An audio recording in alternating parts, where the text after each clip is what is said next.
कोई भी घर या कोई भी प्रॉपर्टी खरीदते वक्त एक्स्ट्रा चार्जेस एक ऐसी सरदर्दी है जो आपकी प्रॉपर्टी की कीमत 20 से 40% तक बढ़ा सकती है। ये खासकर बड़ी तब हो जाती है जब आप एक सोसाइटी में फ्लैट लेने की सोच रहे हैं। उस दौरान जो भी आपको रेट मिलता है बिल्डर से, कॉन्ट्रैक्टर से, डीलर से, उसमें लगभग 20 से 40% एक्स्ट्रा आपको देना पड़ता है, क्योंकि कुछ एक्स्ट्रा चार्जेस हैं जो प्रॉपर्टी के वैल्यू में लगते हैं, जो कि हिडन होते हैं और आप वो अपने डीलर से, अपने कॉन्ट्रैक्टर से आप पूछते नहीं हैं और आपको वो एक्स्ट्रा पे करना पड़ता है। आप वहां पे कंपनसेशन नहीं कर पाते हैं, बार्गेनिंग नहीं कर पाते हैं। अब ऐसे में ये बहुत जरूरी हो जाता है जानना कि ये एक्स्ट्रा चार्जेस क्या होते हैं, कौन से चार्जेस कितने लगते हैं।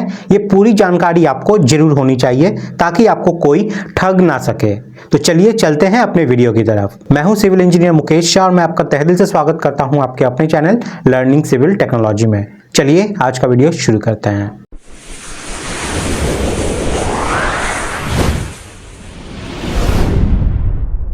सबसे पहले आता है बेसिक रेट यानी कि मूल दर। यह वो रेट होता है जिसके ऊपर में सारे एक्स्ट्रा चार्जेस जो हैं, जो मैं इस वीडियो में आपको आगे बताने वाला हूं, वो कैलकुलेट किए जाते हैं। इसको एक एग्जांपल से हम लोग समझते हैं। समझ लीजिए कि एक फ्लैट का कारपेट एरिया है वो है 5000 स्क्वायर फीट और वहां पर जो कीमत है वो है 1000 रुपए पर स्क्वायर फीट, यानी कि जो प्रॉपर्टी है वो हो गई 50 लाख रुपए की। लेकिन ये 50 लाख रुपए बेसिक रेट है यानी कि मूल दर। इसके ऊपर कई सारी एक्स्ट्रा चार्जेस जो हैं वो सभी यहां पर अप्लाई होंगी, जो इस 50 लाख के हिसाब से कैलकुलेट की जाएंगी। तो ये होता है आपका बेसिक रेट। अब चलिए एक्स्ट्रा चार्जेस को देख लेते हैं। सबसे पहले जो एक्स्ट्रा चार्ज आता है यहाँ पे वो है पीएलसी। पीएलसी का मतलब होता है प्रिफर्ड लोकेशन चार्जेस, या बहुत कोई इसको प्रिफरेंशियल लोकेशन चार्जेस भी बोलते हैं। हिंदी में बात करें तो इसको कहेंगे हम लोग पसंदीदा स्थान शुल्क। एक बिल्डिंग में कई सारे फ्लैट हो सकते हैं। कोई पार्क फेसिंग होता है, कोई ऊपरी मंजिल पे होता है, कोई निचली मंजिल पे होता है, कोई वास्तु के अनुसार बहुत अच्छा होता है। तो जिसकी लोकेशन जितनी अच्छी होगी ना, उसमें उतना ज्यादा पीएलसी जोड़ दिया जाता है। जैसे दिल्ली की बात करें तो जो नीचे वाले फ्लोर्स हैं उनको लोग ज्यादा पसंद करते हैं, उसकी ज्यादा डिमांड होती है, तो वहां पे पीएलसी ज्यादा लगा दिया जाएगा। वहीं मुंबई की बात करें तो वहां जो ऊपर वाले फ्लोर होते हैं उनको लोग ज्यादा पसंद करते हैं, उसकी ज्यादा डिमांड होती है वहां पे, तो उसमें पीएलसी ज्यादा लगा दिया जाएगा मुंबई में। कहने का मतलब यह है जितनी अच्छी लोकेशन उतना ज्यादा पीएलसी लगेगा। अब पीएलसी कितना लगेगा इसका कोई मापदंड नहीं है, यह डिपेंड करता है कि आप किस सोसाइटी में ले रहे हैं, किस बिल्डर से ले रहे हैं और लोकेशन क्या है। उसके हिसाब से बिल्डर अपने हिसाब से ये पीएलसी कुछ भी लगा सकता है। इसके बाद आता है पार्किंग चार्जेस।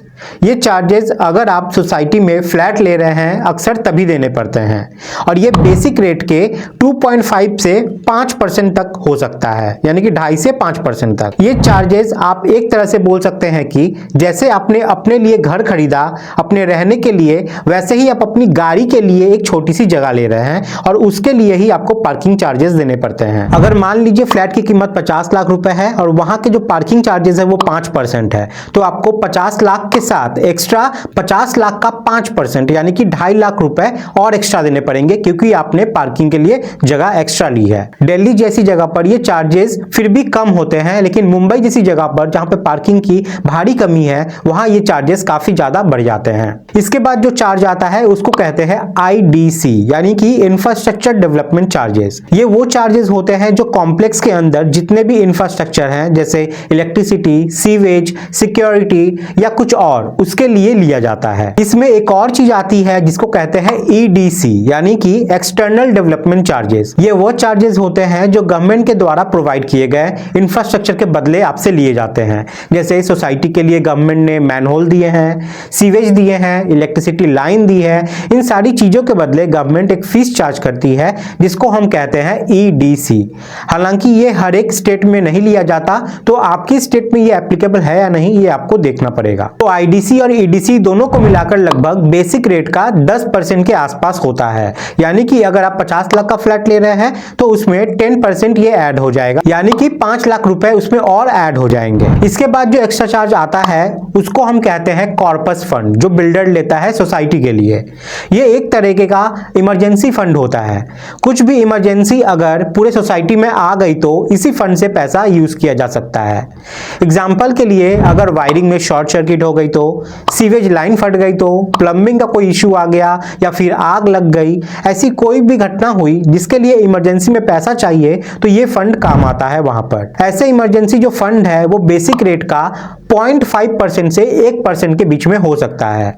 अगर आप 50 लाख का फ्लैट ले रहे हैं तो आपको 25 से 50 हजार तक अलग से खर्च करना पड़ सकता है जो बिल्डर की जेब में जाएगा। इसके बाद आता है पावर बैकअप चार्जेस।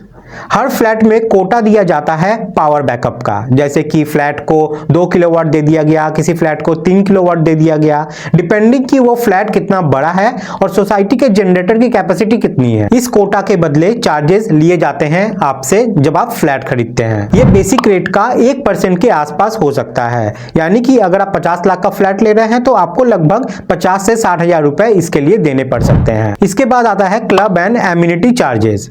सोसाइटी काफी सारी अलग तरह की फैसिलिटीज देती है, जैसे क्लब, स्विमिंग पूल, प्लेग्राउंड या कुछ और। इसके बदले में क्लब और एम्यूनिटीज चार्जेस आपके लिए होता है। यह बेसिक रेट का 5% के आसपास हो सकता है, यानी कि अगर आप 50 लाख का बेसिक रेट के हिसाब से फ्लैट ले रहे हैं तो आपको 2.5 लाख रुपए देने पड़ सकते हैं। इसके बाद आता है स्टैंप एंड रजिस्ट्रेशन चार्जेस। ये बेसिक रेट पर नहीं लगता, बल्कि बेसिक रेट में जितने भी मैंने आपको एक्स्ट्रा चार्जेस अभी तक आपको बताए हैं उन सभी को जोड़ा जाता है। जो फाइनल अमाउंट निकल के आता है उस पर ये चार्जेस अप्लाई किए जाते हैं। ये फाइनल अमाउंट का 5 से 10% तक हो सकता है। आखिरी में आता है जीएसटी, यानी कि गुड्स सर्विसेज एंड टैक्स। अगर आप ready to move in flat ले रहे हैं तो उसमें किसी भी तरह का जीएसटी अप्लाई नहीं होता है, इस बात को हमेशा याद रखिएगा। लेकिन अगर आप अंडर कंस्ट्रक्शन कोई प्रॉपर्टी ले रहे हैं तो उसमें आपको 10 से 12% तक का जीएसटी जो है वो लग सकता है। तो ये सब वो एक्स्ट्रा चार्जेस हैं जो आपको पता होने चाहिए, और जब आप घर खरीदने जाओगे तो ये सब चार्जेस में आपको कितने परसेंटेज पे करने हैं ये सब आप जरूर वहां पे पूछिएगा। तो मुझे उम्मीद है कि आपको वीडियो जरूर इन्फॉर्मेटिव लगी होगी। अगर इन्फॉर्मेटिव लगी है तो वीडियो को लाइक जरूर करें, और इस चैनल पर नए हैं तो चैनल को सब्सक्राइब करके जरूर रख लें, ताकि मेरी आने वाली वीडियो जो है वो आपको रेगुलर मिलती रहे। मिलते हैं गाइस अगले वीडियो में, तब तक के लिए जय हिंद।